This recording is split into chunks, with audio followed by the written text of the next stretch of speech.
Channel third eye, অন্য দৃষ্টি, ভিন্ন সৃষ্টি।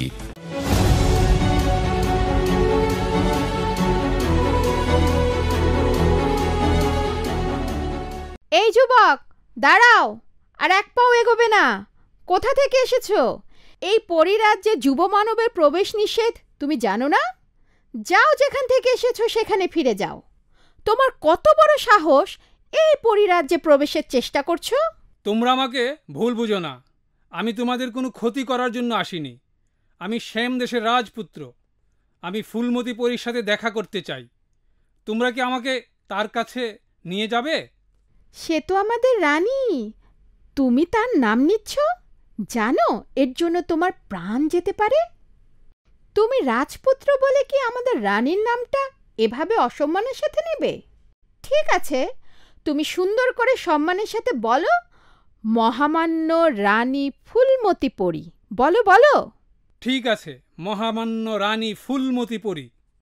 আচ্ছা বলো, তুমি এই রাজ্যের সন্ধান কিভাবে পেলে এবং কিভাবে এত কঠিন সময় পার করে এখানে এলে?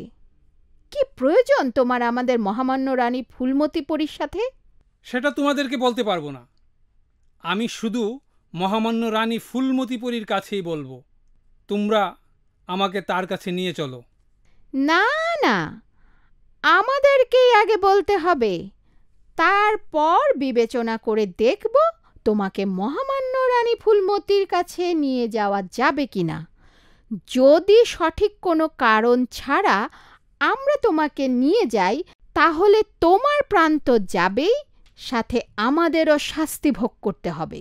হ্যাঁ রাজপুত্র, বলো, যদি সঠিক কারণ থাকে তো তোমার জন্য ভালো, আমাদের জন্য ভালো। তোমাকে দেখে মনে হয় না তোমার কোনো খারাপ উদ্দেশ্য আছে। তুমি হয়তো কোনো সাহায্য চাইতেই এসেছো। তাহলে আমাকে বলো, আমি তোমাকে সাহায্য করব। আমি একটা বিপদে পড়ে এসেছি, আর আমাকে খুব তাড়াতাড়ি মহামান্য রানী ফুলমতি পরীর সাথে দেখা করতে হবে, না হলে বিপদ আরও বেড়ে যাবে। সময় খুব কম। তারপরেও আমাদেরকে আগে বলো তোমার বিপদের কথা। কি কারণে এক বিপদ থেকে উদ্ধারের জন্য আরেক বিপদে এসে পড়েছো? আমি রাক্ষস রাজ্যে যাব, সেই জন্য মহামান্য রানী ফুলমতি পরীর সাথে কথা বলতে হবে। তিনি জানেন রাক্ষস রাজ্যে যাওয়ার পথ। মরণ? আর কি মানব সন্তান হয়ে যাবে রাক্ষসের রাজ্যে? আমরা কোনোদিন নামই শুনলাম না, যাওয়া তো দূরের কথা। এই চল চল যাই, বাজে সময় নষ্ট করার মতো সময় আমাদের নাই। না, শোন শোন, সে কত দূর থেকে এসেছে, আবার রাজপুত্র। আমি শুনেছি রাজপুত্রগণ খুব সাহসী হয়। আমরা না নিয়ে গেলেও সে কিন্তু কোনো না কোনোভাবে মহামান্য রানীর সাথে দেখা করবেই। আর যদি মহামান্য রানী পরী জানতে পারে যে আমরা তাকে যেতে দেইনি, আর সে যদি রানী পরীর পরিচিত হয়, তাহলে আমাদের সমস্যা হতে পারে। তাই বলছিলাম কি, রাজপুত্রকে মহামান্য রানীর কাছে নিয়েই যাই। কথাটা কিন্তু খারাপ বলনি। আর এত দূর থেকে এসেছে, তার মানে সে মহামান্য রানী ফুলমতি পরীর পরিচিতই হবে।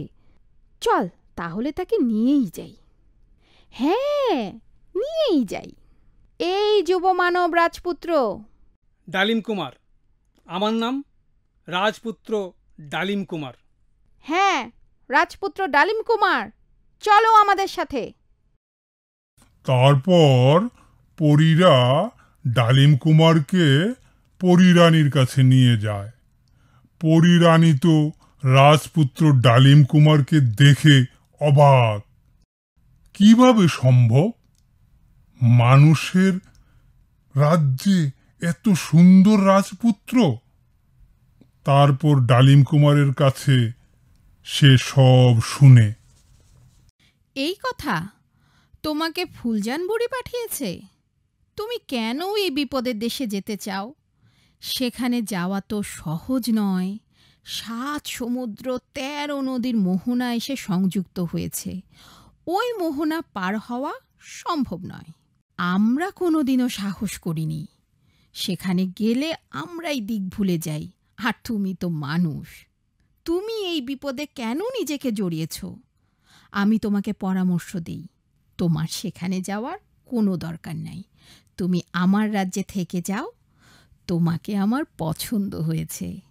আমার অনেক দিনের ইচ্ছা ছিল একজন রাজপুত্রের সাথে প্রণয় করব। সেই রকম সাহসী এবং সুপুরুষ খুঁজে পাচ্ছিলাম না। তোমাকে পেয়েছি, তোমাকে আমি যেতে দেব না। না, আমাকে তুমি ক্ষমা করো।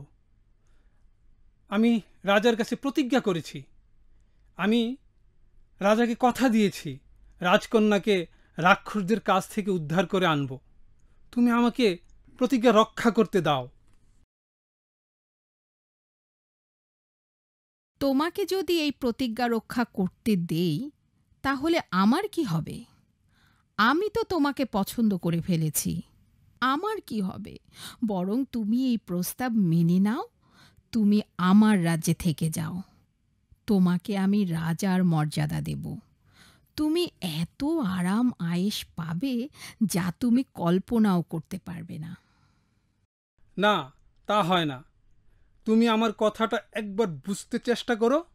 আমি কখনো প্রতিজ্ঞা ভঙ্গ করিনি, এই প্রতিজ্ঞাও ভঙ্গ করতে পারবো না। হে বোকা মানব রাজপুত্র, তুই আমার কথা শোন। তুই পরিরাজ্যে প্রবেশ করেছিস, এটা একটা অন্যায় করেছিস।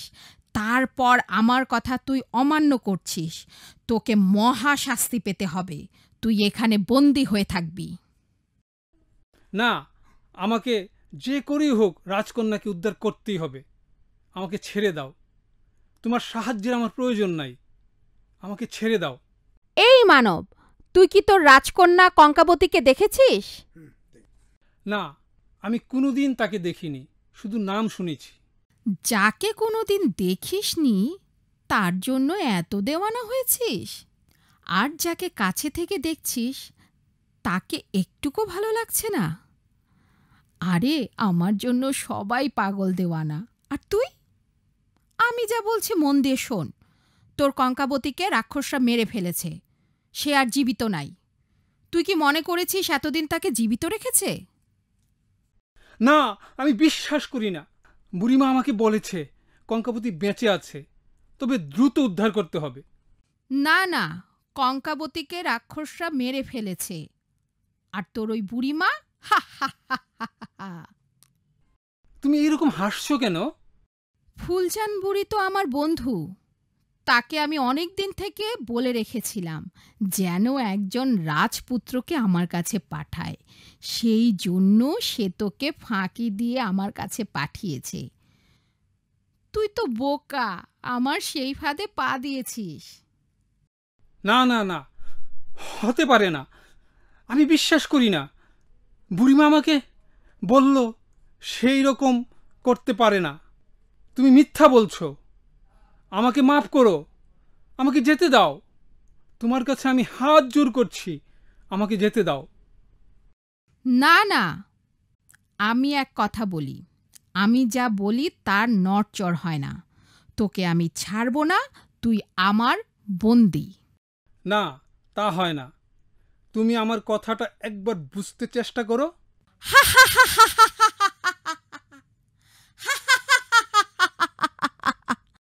তুমি এরকম হাসছো কেন? আমি তোকে পরীক্ষা করে দেখলাম তুই কঙ্কাবতীকে উদ্ধারে কতটা প্রতিজ্ঞাবদ্ধ। ঠিক আছে, আমি তোকে সাহায্য করব, কিন্তু একটা শর্ত আছে। তুই যদি সেই শর্তে রাজি থাকিস তাহলেই তোকে আমি রাক্ষসপুরীতে যেতে দিতে পারি। হ্যাঁ, আমি তোমার শর্তে রাজি। বলো তোমার কি শর্ত? তুই কঙ্কাবতীকে উদ্ধার করে রাজার কাছে পৌঁছে দিয়ে আমার কাছে চলে আসবি, যদি তুই এই কথা দিস এবং এই প্রতিজ্ঞা করিস। আগে তাকে উদ্ধার করি, তারপর তোমাকে আমি কথা দেই। না না, তা হবে না। আগে তোকে আমার শর্ত মেনে নিতে হবে। আচ্ছা ঠিক আছে, আমি তোমার শর্ত মেনে নিলাম। শর্ত ভঙ্গ করবি না তো? যদি শর্ত ভঙ্গ করিস তাহলে জানিস তো কি শাস্তি হবে? হ্যাঁ, আমি জানি।